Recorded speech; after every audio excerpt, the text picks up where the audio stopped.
బాలల భవిత అభివృద్ధికి ప్రభుత్వం వివిధ పథకాలు కార్యక్రమాలు అమలు చేస్తుందని ప్రభుత్వ వేములవాడ ఎమ్మెల్యే ఆది శ్రీనివాస్ తెలిపారు. ప్రజాపాలన ప్రగతి ప్రణాళికలో భాగంగా బాలల భద్రత డ్రగ్స్ రహిత తెలంగాణ వారోత్సవాల సందర్భంగా బాల భరోసాపై వేములవాడ ఏరియా ఆసుపత్రిలో శుక్రవారం అవగాహన కార్యక్రమం నిర్వహించారు. ఈ కార్యక్రమాన్ని మహిళా శిశు దివ్యాంగులు వయోవృద్ధుల సంక్షేమ శాఖ వైద్య ఆరోగ్య శాఖలు సంయుక్తంగా నిర్వహించాయి. కార్యక్రమానికి ప్రభుత్వ ఆది శ్రీనివాస్ జిల్లా కలెక్టర్ గరిమా అగర్వాల్ ముఖ్య అతిథులకు హాజరై జ్యోతి ప్రజ్వలన చేసి ప్రారంభించారు. అనంతరం డిఈఐసి కేంద్రంలో చికిత్స పొందుతున్న చిన్నారులను పరిశీలించి వారి ఆరోగ్య పరిస్థితిని అడిగి తెలుసుకున్నారు. ఈ సందర్భంగా మొత్తం 85 మంది పిల్లలకు వైద్య సేవలు అందించారు. ఈ సందర్భంగా ఎమ్మెల్యే ఆది శ్రీనివాస్ మాట్లాడుతూ ప్రజాపాలన ప్రగతి ప్రణాళిక కింద జూన్ 12 వరకు వివిధ కార్యక్రమాలు నిర్వహిస్తున్నామని తెలిపారు. 5 ఏళ్లలోపు పిల్లల్లో ఎదుగుదల లోపాలు గమనిస్తే వెంటనే సమీప అంగన్వాడీ కేంద్రాలకు సమాచారం ఇవ్వాలని సూచించారు. ఈ కార్యక్రమంలో municipal chairman Pulakam Raju, vice chairman Narala Shekar, market committee chairman Reddy Raju, జిల్లా సంక్షేమ శాఖ అధికారి Lakshmirajam, deputy DMHO Nagendrababu, DIO Nagendrababu, వైద్యులు సంపత్ కుమార్, దివ్య, నయీమా తదితరులు పాల్గొన్నారు.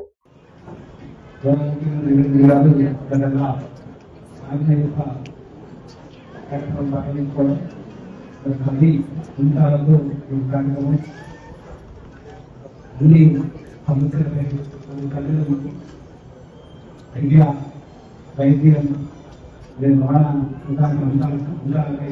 అవగాహన రావాలి, ప్రజల్లో అవగాహన ఉండాలి, వ్యక్తిగత జీవితంలో మన విధానంలో ప్రణాళికలు ఉండాలి, ఇది కంప్లీట్ అయిపోవడానికి రాష్ట్ర ప్రభుత్వం చేయడానికి ఏజెన్సీ మార్కెట్ చేశారు, 10 ముక్కలు బయటకెళ్తారు కౌన్సిలర్స్, మరి ముఖ్యంగా పిల్లలు తల్లిదండ్రుల మధ్య అధికారులు అందరికీ అందరికీ ముందుగా అవసరం పనిచేస్తూ అదే కార్యక్రమం గొప్ప కార్యక్రమం. ఈ కార్యక్రమంలో తల్లిదండ్రులు ముఖ్యంగా ఈ మెంటల్గా ఉన్నటువంటి పిల్లల్ని ప్రభుత్వం అవకాశం కల్పిస్తుంది కాబట్టి సర్జరీ చేసుకుని పిల్లలకు సహాయం చేయండి. ఇంకా అన్ని విధంగా మాట్లాడుతున్నటువంటి అధికారులు అధికారులు కాబట్టి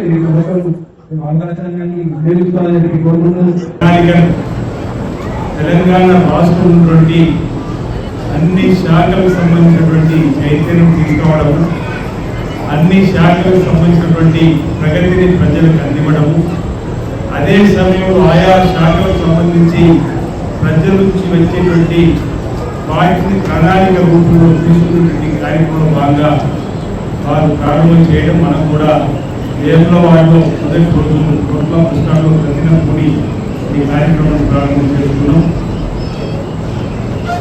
మొదటి వారంలో గురుకులాలు ఉన్నటువంటి పాఠశాల పిల్లలకు వైద్య సదుపాయాలు తీర్చిన కార్యక్రమం, వారికి నాణ్యమైన విద్యతో పాటు పోషకాలతో కూర్చున్నటువంటి ఆహారాన్ని అందిస్తున్న క్రమంలో డైట్కి సంబంధించినటువంటి అంశాన్ని ఆరోగ్యమైన మహాభాగ్యమైనటువంటి క్రమంలో వారికి చేసే కార్యక్రమం, ఆ తర్వాత పారిశుద్ధ్యతకు సంబంధించిన కార్యక్రమం. ఈ విధంగా ఒక్కొక్క వారం ఒక్కొక్క వర్గానికి సంబంధించినటువంటి వాటిని చైతన్యపరిచేటువంటి కార్యక్రమాలు తీసుకొని మనం గుర్తుకున్న క్రమం రోడ్ సేఫ్టీ, రోడ్ భద్రతకు సంబంధించిన అంశంలో కానీ, రేపు వచ్చే వారం నుంచి రైతులకు సంబంధించినటువంటి వారం మహిళలకు సంబంధించి ఈ విధంగా అనేక కార్యక్రమాలలో ఈ ప్రభుత్వ ప్రణాళిక జరుగుతున్న సందర్భంలో ఈసారి ఈ రోజు నుంచి చిన్నారులకు సంబంధించినటువంటి వారిని ఉన్నటువంటి ఇబ్బందులు అధిగమించేటువంటి కార్యక్రమం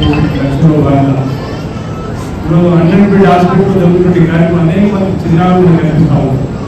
ఇంతవస్తే గల్లి మగవాళ్ళు మాట్లాడుతున్నారు, సంవత్సరం రాగానే నడవాలి, 2 సంవత్సరం దాటగానే మాట్లాడే ప్రయత్నం ఉండాలి. ఎదుగుదలలో శారీరక ఎదుగుదల లోపం ఉంటే ఇంట్లో తల్లిదండ్రులు కానీ అంగన్వాడీ టీచర్లను గుర్తించి వారికి తగినటువంటి వైద్య సదుపాయాలు అందించి వారికి భవిష్యత్తులో ఎలాంటి ఇబ్బందులు కార్యక్రమాన్ని చూడడం కోసం చేసినటువంటి ఎంపీ ప్రయత్నం చేస్తూ మనం ముందుకు వేసేటువంటి ప్రయత్నం చేయాలని సందర్భంగా మీ ఇద్దరు తెలియజేస్తూ ఈరోజు ఈ మధ్యలో ఒక 108కి సంబంధించినటువంటి అంబులెన్స్ డ్రైవర్ అత్యుత్సాహాలు జరిగినటువంటి ఘటన వల్ల మీరు చాలా ఇబ్బంది పడ్డారు. నేను వెంటనే 108కి సంబంధించిన వారికి పిలిచి చెప్పడం జరిగింది. మీ డ్యూటీ మీరు చేయాలని ఈ విధంగా చేయడం కరెక్ట్ కాదు చెప్పడం జరిగింది. అలాంటి చిన్న సంఘం ఇబ్బంది పడాల్సిన అవసరం లేదు చెప్పని ఈ సందర్భంగా నేను చెప్పే ప్రయత్నం చేస్తూ మన వైపు నుంచి ఎక్కడ కూడా తప్పు లేకుండా పొరపాటు చేయకుండా ఈ దవాఖానకు వచ్చేటువంటి వారందరూ కూడా మెరుగైనటువంటి వైద్య సేవలు అందించడంలో మీరు ముందుండాలని, మీకు సంబంధించిన ఇబ్బందులు వచ్చినా మా దృష్టికి కలెక్టర్ దృష్టికి వచ్చినట్లయితే ఆ సమస్యల పరిష్కారం కోసం మేము తప్పనిసరిగా ప్రయత్నం చేస్తామని సందర్భంగా నేను తెలియజేసి ఈరోజు చైల్డ్ సేఫ్టీ చైల్డ్ ప్రొటెక్షన్ సంబంధించినటువంటి కార్యక్రమం ఇక్కడ ప్రారంభం చేసుకోవడం, దాని ద్వారా ఇక్కడ చాలా మంది ఆశా వర్కర్లు వచ్చారు, అనేక మంది ఏజెంట్లు వచ్చారు, అనేక మంది చిన్నారులకు తల్లిదండ్రులు బంధువులు వచ్చారు, అనేక మంది పాత్రికలు వచ్చారు, ప్రముఖులు వచ్చారు. ఈ 100 కోట్ల ఆసుపత్రులు కూడా చిన్నారులకు సంబంధించిన వైద్య పరీక్షలు కూడా జరుగుతాయని చెప్పని ఈ రోజు మనం వీళ్ళని ఎక్కువగా బయట ప్రపంచం చెప్పగలేదు. కాబట్టి అలాంటి పిల్లలకు కూడా ఇక్కడ మనం భవిష్యత్తులో చక్కటి విద్యను చక్కటి వైద్యాన్ని అందించేటువంటి అవకాశం ఎదురవుతుందని చెప్పిన భావన సందర్భంగా నేను వ్యక్తం చేస్తూ మరి కార్యక్రమంలో మరి మమ్మల్ని ఆహ్వానించినటువంటి చైల్డ్ ప్రొటెక్ట్ ఆఫీసర్ సందర్భంగా ప్రత్యేకంగా ధన్యవాదాలు తెలియజేస్తున్నాను. జై హింద్, జై తెలంగాణ.